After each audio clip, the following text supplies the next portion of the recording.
Welcome back to Design Emergency, the podcast that I, Paola Antonelli, founded together with the incomparable Alice Rawsthorne to explore the world, because there is always an emergency in the world and therefore there's always a design emergency. We're joined today by one of the most incisive and provocative voices in architecture today, David Gissen. David is an architect, a historian, a theorist, professor of architecture and director of the PhD program at Yale University. And this title comes up to positions at Columbia University, Parsons School of Design, the Academy of Fine Arts in Vienna, and several others. He is known for his pioneering work on architecture, disability, and critical theory. His latest book, The Architecture of Disability, was published in 2023, and it's not a call for better accessibility. It's a demand, rather, for a fundamental rethinking of architecture itself, its values, its aesthetics, and its histories through the lived realities of disability. David does not ask how we can include disabled people in the built environment. Rather, he asks how the built environment might be reimagined entirely if we began with disability as a starting point, not as an afterthought, as a generative lens for the future. So, David, welcome to Design Emergency. Thank you so much for having me here, and thank you for that very sweet introduction. I really appreciate it. Thank you. So, David, you call your stance, your attitude towards architecture, past, present, and future, disability critique. And listening to you, the consideration of disability moves from being just a benign embrace of a condition that is perceived as diminished, rather to a different, encompassing attitude towards the built world. Did I get that right? Is that what you mean by disability critique? Yeah, I'm trying to shift the conversation about disability, architecture, and cities away from a focus on the problems of a disabled user and their problems engaging with rooms and bathrooms and sidewalks. I want to shift to thinking about how ideas about physical capacity and incapacity move through just about every aspect of the built environment, from how it's conceived, conceptualized, designed, to how it's built, and of course, how it's experienced as well. But I want to put that in dialogue with these other parameters. And how would that help everybody? How would that help? There's this concept of expanded usership in design that is about, producing an object that is meant with disability in mind and then can instead be used by everybody. Is that such a concept also in architecture? Yeah, I mean, again, I'm trying to shift away from a user, a disabled user, in terms of a disability critique of architecture. So the example that I think is the most illustrative of my approach, or what I'm interested in, is thinking about how buildings are constructed, and particularly in the United States. So a lot of people that are interested in the problems of disability and architecture are probably not aware that building buildings in the United States is one of the most disabling forms of work. So if you spend your career as a construction worker on building sites in the United States, you have a 75% chance of leaving your employment with a serious impairment. It's the most disabling form of work based upon percentage of the workforce. And not only are most people interested in disability and architecture unaware of this, but I would argue that most architects are unaware of this. Most developers are probably unaware of this. And so let's begin with that. So let's say building buildings is disabling, and we want to bring a disability critique to architecture. Well, how would we reimagine buildings to be less disabling, to incapacitate people less? That would involve thinking about the kinds of construction systems we use, how we train designers to think about how they design, how building sites are managed, the kinds of aesthetics that we bring to buildings that often emphasize very robust physical qualities, height, physical intensity. We might begin by reimagining physical, aesthetic, and technical aspects of architecture from a disability critique. You've been talking about this danger of the valorization of biocapacity, right? So, this idea that there's a standard of fullness, of wholesomeness. And it's funny because I feel here echoes also of misogyny and even eugenics, because we know that the standards have been usually white male of a certain age. But how do you see architecture responding or failing to respond to bodily variation? One way I would think about this, that's a very hard question. Yeah, so I think, again, just to use the perspective that I know best, which is a disabled perspective, I think we can begin questioning some fundamental aspects of buildings and cities that are really built into the environment around us, and that are very particular to a what we might call a modernized built environment. So, for example, a quality of buildings and cities as they become modernized is that they tend to emphasize circulation more and more, and the efficiency and the intensification of circulation, constant movement, right? And also the free-flowing movement through urban space, but also architectural space. It's a very prominent aesthetic quality of modern architecture, but modernized environments more generally, from sidewalks to the interiors of buildings. So what if we begin questioning that? Why is circulation so desirable? What would it mean to build in things that disabled people might appreciate? Slowness, stoppages, rest. What would that look like in urban space? What would that look like in buildings? I imagine our built environment would probably be more akin to a medieval city with lots of benches, something which I think there's a reason that so many Americans love these old parts of cities and these old environments that they find in some of the oldest towns in the United States, in North America and to the South, but also that they find in their vacations to Europe, that they love these qualities. Why? Because they introduce something that has just been eviscerated from modern environments. And it's actually very physically pleasurable and very physically supportive. I would even go on to add that there's something about that pre-modern quality in terms of the darkness of the spaces and the narrowness of the streets and their shadiness that's also very appealing right now as we respond to climate change. These are things that modern architects saw as disabling aspects of the built environment. They thought they were sickly, stoppages, lack of circulation, lack of movement, lack of sunlight. But today, these are qualities we might revive.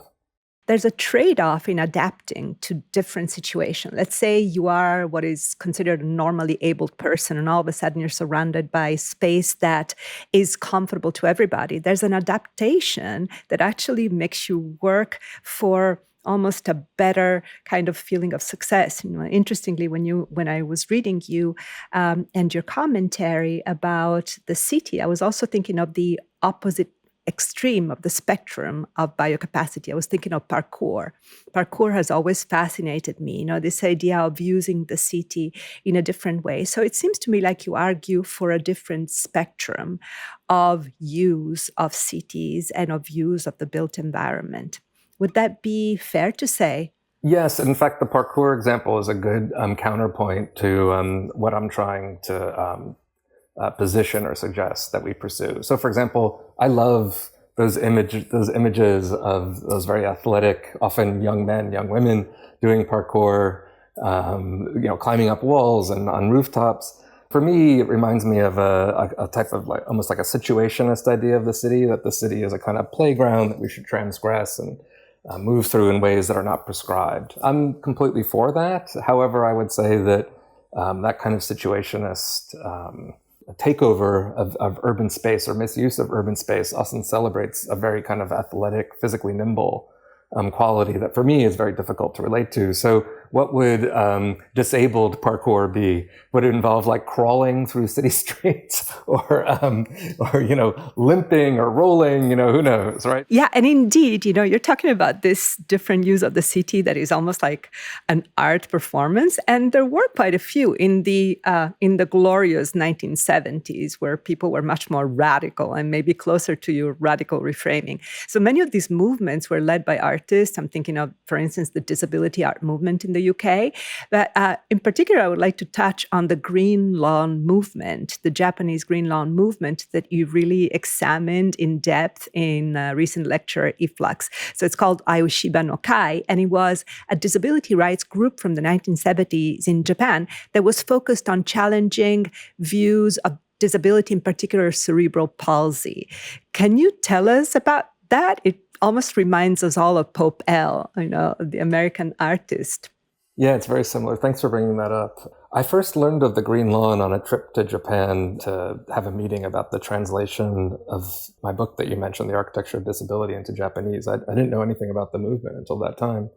And this was probably one of the most important disability rights movements in Japan from the late 1960s and early 1970s. It paralleled in time the independent living movement in the United States that came out of Berkeley, California, but completely different in its aims. They weren't interested. What made Green Lawn so fascinating to me and so exciting was just how different it was from the American disability rights movement. They weren't interested in inclusion, in equity, and being integrated into urban space or the workforce in Japan. They wanted to create a completely separate disabled society. That was their first goal.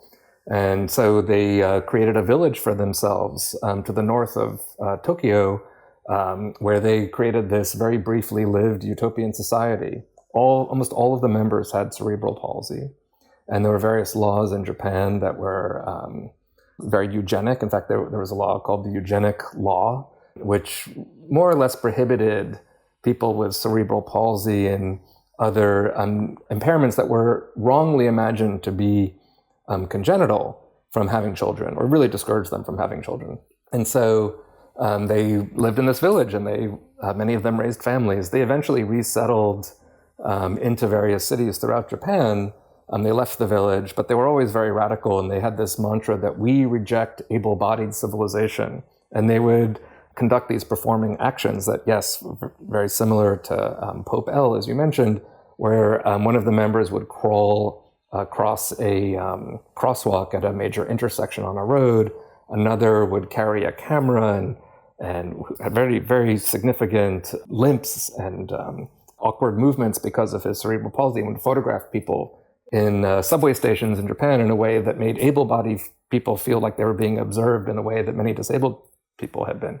And one of the things that excites me the most about the Green Lawn was they wrote manifestos about how disability has always been part of Japanese society, and that to eliminate it through these eugenic laws was wrong-headed, that disability was one of the foundations of Japanese culture, which I love. And again, was very exciting to me, in a very different way to think about disability, and very different than the focus on things like access and accessibility that we have in the United States. They rejected all of that. It's very true. It was almost like turning the mirror on between quotes, normally abled people. And indeed, in Japan, there are such features as that way of restoring ceramics using gold, to actually highlight the weakness and highlight the previous scars. But the 1970s were really much more radical. Here in the United States, there was a documentary in 2020 about Crip Camp, a documentary by James Lebrecht and Nicole Newnham. And it was about, Crip Camp was this camp for children with disabilities in upstate New York. It was called Camp Jeanette in the 1970s. What was great is that it was not only disabled people, but it was also the Black Panthers that would come and give them food. So it was about everybody that wanted to change society and to change culture was participating in this radical act. What do you think of episodes like Crip Camp? Yeah, I mean, I first of all, I would love to go to a Crip Camp for adults. That would be amazing. We're a society that's getting older. We are a society that after the COVID pandemic is more disabled. So let's make Crip Camps for everybody. I would love that. And I think that would be very exciting. There are still things like this that exist for children, particularly people like myself. When I was a kid who had cancer, there are camps like this, but they're very different than Crip Camp in the sense that they tend to be based on a kind of charitable model. And I think what made Crip Camp so unique and so exciting, and the reason that there's such a successful documentary about it was that Crip Camp was partially managed by the disabled campers themselves, people like Judy Heumann. In fact, her role there as both a camper and a counselor probably was at the origins of her career as a very famous disability activist. So that aspect of Crip Camp makes it very different than other kinds of charitable camps, let's say, for disabled children or even disabled adults. But the Crip Camp model I love, and you're right, it's very, it's parallel in some Subversive. ways. Yeah, subversive, and it's parallel in some ways to what Green Lawn was exploring. It was like a world away from a world in which disabled people could thrive. Green Lawn instead was trying to be in the world and actually to make people face this different, it was very polemical. Instead, Crip Camp was still separate. And I'm thinking the achievement of disability rights, between quotes, again, I'm using too many quotes, in the United States was the American Disability Act in 1990. And there was this big performance and protest that was called the Capitol Crawl in 1990. Could you please describe that episode and what it led to? Yeah, sure. So the Capitol Crawl was part of a larger rally called the Wheels for Justice rally that was in 1990, I believe in March. And the reason that the Wheels for Justice rally was held was because there was a delay in the passage of the Americans with Disability Act by Congress. And so I believe Justin Dart, who was a very important disability activist in the US, was one of the leaders of this rally. I just have to mention a personal note. So I was actually invited to that rally. I was a teenager. I lived in Richmond, Virginia at the time, but I felt too much shame, let's say, to go and be associated with this particular movement, something that in hindsight I regret. But I know people who were there. Anyway, during that rally, they wanted to create a spectacular event, both for themselves, but also as a protest against Congress, and also because there were many journalists there covering the event. So several of the people there transitioned out of their wheelchairs. There were children who used crutches, who dropped their crutches, and they began crawling up the, I believe, west face of the Capitol. Don't quote me on that. The side of the Capitol that faces the lawn. Anyway, and they crawled up this thing. It was actually a remarkable event. There's many photos of it. For disability rights work, it was also an unusually multiracial and multi-generational event and protest. There are a lot of veterans there. And I think the spectacle of these disabled people climbing up steps really shamed Congress into passing the law about 4 months later in July. So that's not the only reason the Americans with Disability Act passed, but that's a very important piece of it. I just have to say one thing that's very ironic about the protest. Of all the buildings in the Capitol, in Washington, D.C., the Capitol building is actually one of the more accessible. So the Capitol building in Washington, D.C. was one of the first buildings in D.C. to have a fleet of passenger elevators. Why? Because Congress people tend to be old men. And so they don't want to walk up all these stairs. And so they actually had a very sophisticated elevator system in that building very early, towards the latter half of the 19th century. But in any case, a remarkable event. Indeed, it was about the spectacle. And I'm thinking of other amazing spectacles of protests that happened, also protests for AIDS, to have Ronald Reagan recognize AIDS. That was the time of spectacular protests. It was 365 steps that they all crawled up. And they led to the American for Disabilities Act, which was about access. It was all about access. It was all about what John Peterson, the curator of the Loeb Fellowship in Harvard, calls fixing the problem. And that's what you argue against. You argue against this myth of accessibility. Do you think that accessibility has almost atrophied our muscle towards diversity and understanding how diverse cities could be? I do. And I think this belief of mine gets me in trouble and confrontation with many of my colleagues who work on disability and buildings and cities. So if I could just jump into historian mode. So you may notice particularities of your career that when you travel around the world, that many types of things that you see in the United States, like curb cuts, certain kinds of tactile panels and other kinds of things that are access aids, you see them all over the world in many global cities. We're just talking about Japan, you see them all over Tokyo. that is not just a coincidence because those are like the best solutions. That was really, there was really a concerted effort on the part of disability activists in California to really globalize a US approach towards access. So in the very early 1980s, Ed Roberts, Judith Heumann, and Joan Leon, I believe was her name, founded an organization called the World Institute on Disability that had federal funding, and that was involved with spreading the Berkeley approach towards independence and access around the world. And they had meetings, they traveled around the world. There was another group called Disability International that also had very similar goals. And so there's really been like a very Western, particularly US and British approach to engaging with disability in the built environment that's been spread everywhere. But that doesn't take into account the fact that in the 1970s, this decade we keep returning to, there was a constellation of disability movements that were interested in all kinds of different things. So we talked about the Green Lawn, which was really more interested in separation. In Germany, there was the SPK, the Socialist Patient Collective, that believed that disabilities needed to be turned into weapons to reimagine healthcare in society. You mentioned the Black Panthers. Bradley Lomax, a Black Panther who became disabled later in life, founded an Oakland Center for Independent Living that he saw as both related to but contrasting to the Berkeley Center for Independent Living that focused on the intersection of racism and ableism in cities and things like the uneven access to housing. So I'm afraid that constellation of approaches towards what a disability critique of cities and buildings can be has been lost.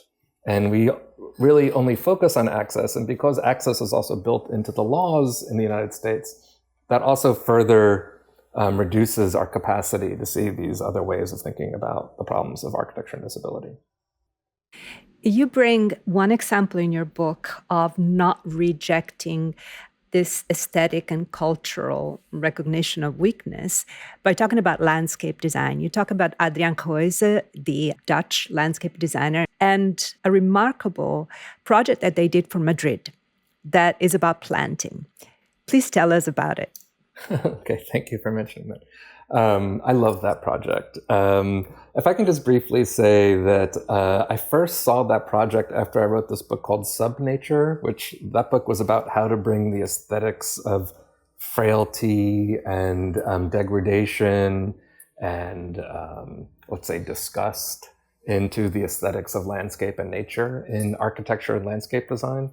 And I saw that project, I saw him give a lecture about that project right when I put the book to the publisher, and I thought, drats, I really wish I had included that project because it was so great. Anyway, so when you think of, let's say, a planting of trees along a boulevard in a city, typically trees have straight trunks, they have very slender branches with a crown of trees on top, and they stand upright, and they're made to withstand the various environmental pressures of a city, so wind and people and dogs and whatever.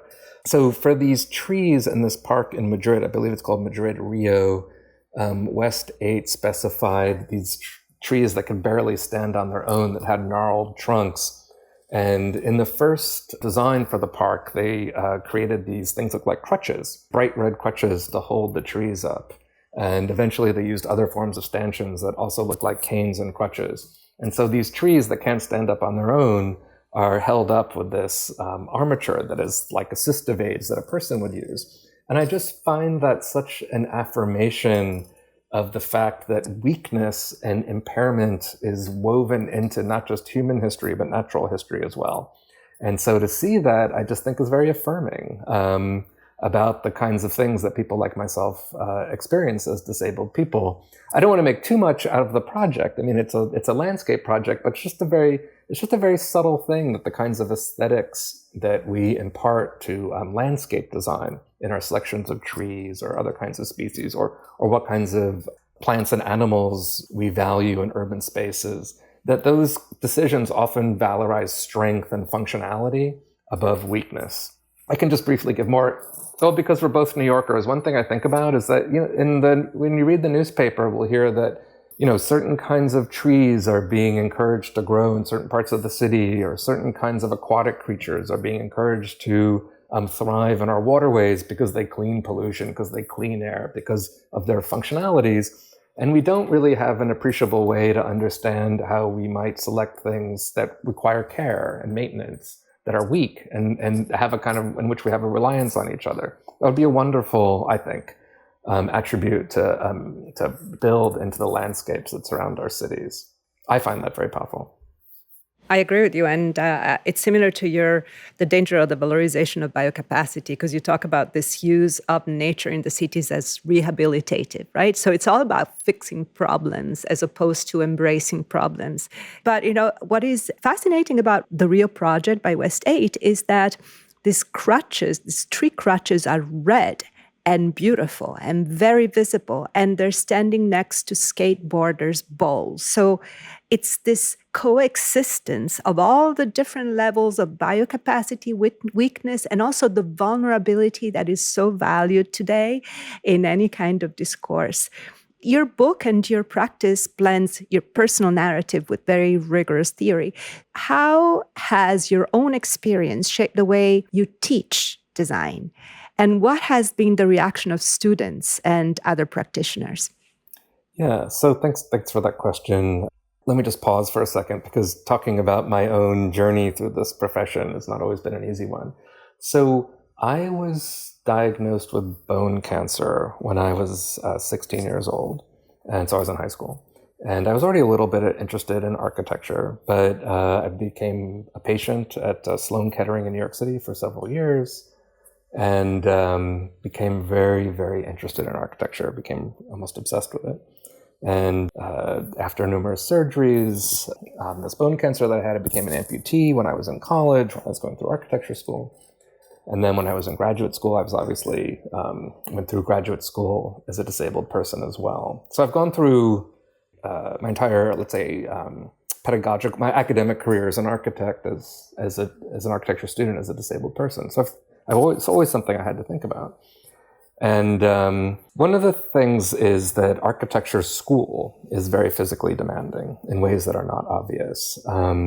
There's the all-nighters sitting over your studio desk, or today working on a computer. There's the field trips to understand buildings, or there's the visits to construction sites, which are often like obstacle courses.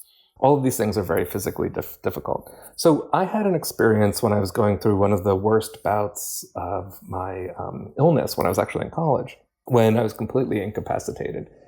And I was in a hospital bed for several months, also here in New York City at the Hospital for Special Surgery. And so I was trying to figure out a way to stay in school at that time. And these people at this hospital were amazing. They set up a fax machine for me. So I essentially went to studio that semester via fax machine, which was what my colleague Amy Hamrai calls remote access, which I love that idea. And so I would fax images back and forth with this professor. There's also this remarkable group of architects in New York who became a little fascinated by this kid with cancer who was trying to become an architect. So I had people like Charles Gwathmey visit me and give me design critiques.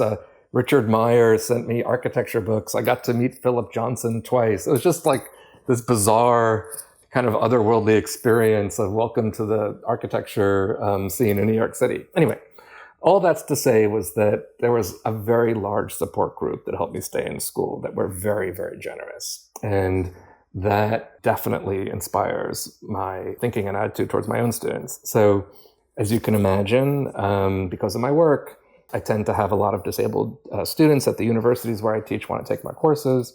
And just interacting with them interacting with me, we all think about how we can teach differently. So why does a lecture, for example, in a course, whether it's high school or college or whatever, why does it have to be completely oral? Why can't it also be written? Why can't it be recorded? Why can't it just be visual notes for people that may understand more easily? I had an experience immediately after the pandemic when I was teaching a studio, a graduate studio, architecture studio, and we were all trying to really figure out how to be together again after the pandemic. Like, how do you share space, right? And are we just going to go back and do things normally? And so it was a very kind of 2021 kind of experiment, if you know what I mean. So we kind of completely tried to reimagine what a studio was. So we decided instead of what we call pin-ups in architecture studio, where students stand and talk about their work to a seated group of professors who critique it, we decided to have sit-downs, and where everybody was sitting down looking at work, like either on the floor or desk, so in a resting pose. Instead of me lecturing, we decided to try experiment with a collective lecture. It didn't exactly work so well, but I distributed my lecture notes and everybody had to talk about one slide. And then the best was the students wanted to come up with something other than what in architecture school we call desk crits, where a professor sits and critiques a student's work. Instead, they had what they called group therapy. So, I mean, this was only 4 years ago, but it feels like a different time. But it was great. And I'd love to bring back bits and pieces of that into our more conservative time today in the way that I teach. But yeah, it was a lot of fun. What I would like to ask you as a final question, if we were to really internalize, all of us in the architecture, developers, government officials, if we were all to internalize what you're preaching, what would a future city look like? Would it look like an old city, as you said before? What if they were shaped by different abilities from the start?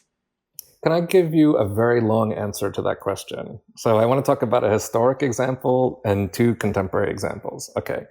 So when I was researching my book, I became fascinated by the Viennese wounded war veterans movement after World War I. So at the end of World War I, 150,000 wounded war veterans came into the city among many other veterans who weren't wounded. Many of these people were amputees or were blinded or deafened or had what today we call post-traumatic stress disorder, be it from their experiences on the battlefield. And many of them, not all, settled on the outskirts of the houses where they built these little villages.